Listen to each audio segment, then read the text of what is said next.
So this car has been on the road for less than a month and it's already off the road. Now that I'm finally able to drive this car, I've also found a few issues.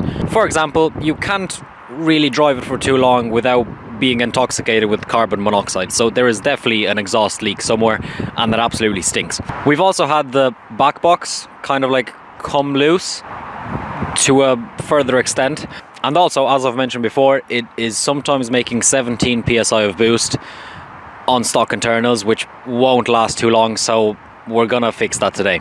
Within less than a month, it's done like 1,600 kilometers, and I do need to do a service because the oil that's in it at the moment has been in it for over a year and a half.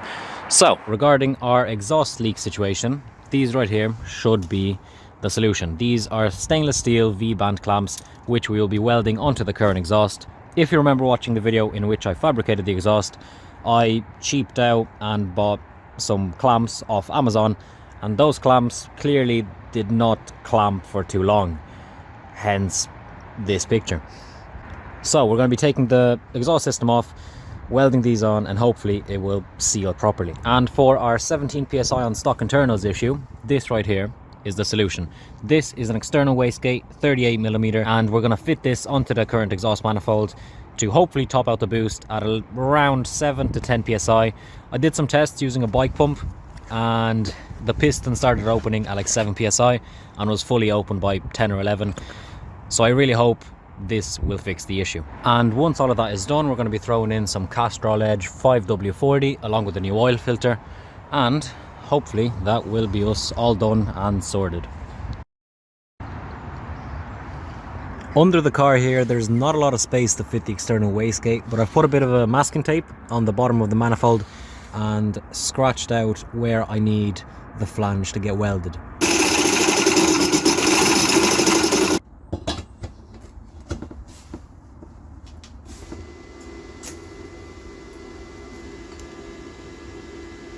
So here we have the external wastegate finally fitted to the manifold. Next up, we need to continue that exhaust pipe, and we're going to do so using this second flange right here along with a 45-ish degree piece of pipe. That's going to get welded onto there somewhat like that.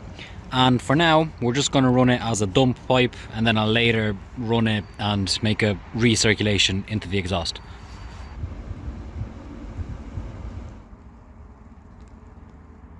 And after all of that work, here we have the manifold with the external wastegate and the temporary dump pipe all put together.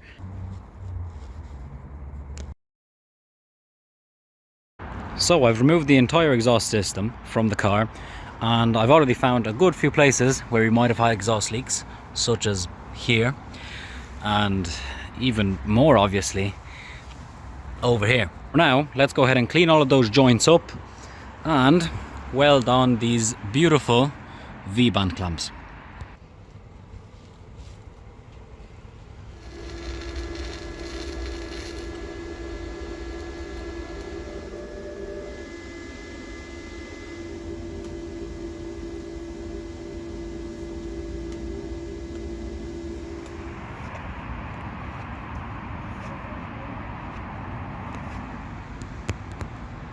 The exhaust itself is all done. All there's left to do before reassembling everything is to remove the internal wastegate from the turbo, because clearly it wasn't doing much anyway.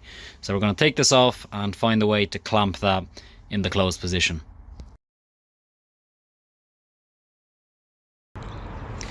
It's actually been a few days since I last welded anything on the exhaust, and it is essentially done. We had all back together. There's the manifold, there's the external wastegate, the turbo's back, downpipe, and the entire system is back on.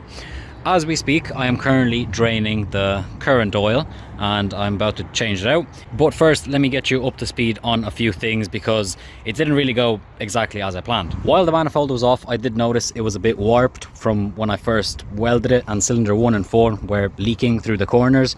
So I tried to make it flat, and then I welded rings around each port to hopefully stop the leak, which by the looks of it now, it's kind of worked, but it did take like 2 tries. Also, the actual flanges on the turbo and the wastegate, the gaskets were no good for the wastegate, so I just got some red RTV silicone. Before we had like black soot from an exhaust leak there, but that's no longer there, so looks like it's sealed. And when I first put the wastegate on, it actually only made around 5 psi, which, while it is safe, I wanted a bit more.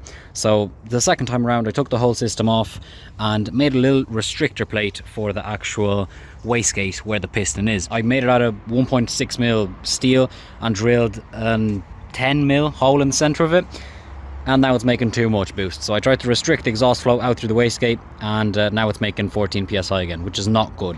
So for now, let's throw in the new engine oil, and then I'll probably take the wastegate off again, drill the hole to be slightly bigger, and hopefully then we will have a ghetto solution to stop making so much boost. I did also try to order an Amazon boost controller. Here it is, one of these, which I think broke within the first like 5 minutes of trying to work it. And we were either making 17 psi boost with this, or if I set it up a different way, I was making 7 psi but had sudden boost spikes up to 13 when I stepped on it. So that was no good. Probably what we're going to do is just try out an electronic speed controller that I can try like build into the ECU, but I'll look into that down the line. Also, since I did make technically a few changes to the exhaust in terms of length and like general geometry and whatnot, I did have to remake this rear mount because the exhaust was actually hitting the rear axle and the body of the car, but that is now all fixed. And also, as for the V-band clamps at the back and at the cat up front, I did use some silicone on them to make sure that they seal properly.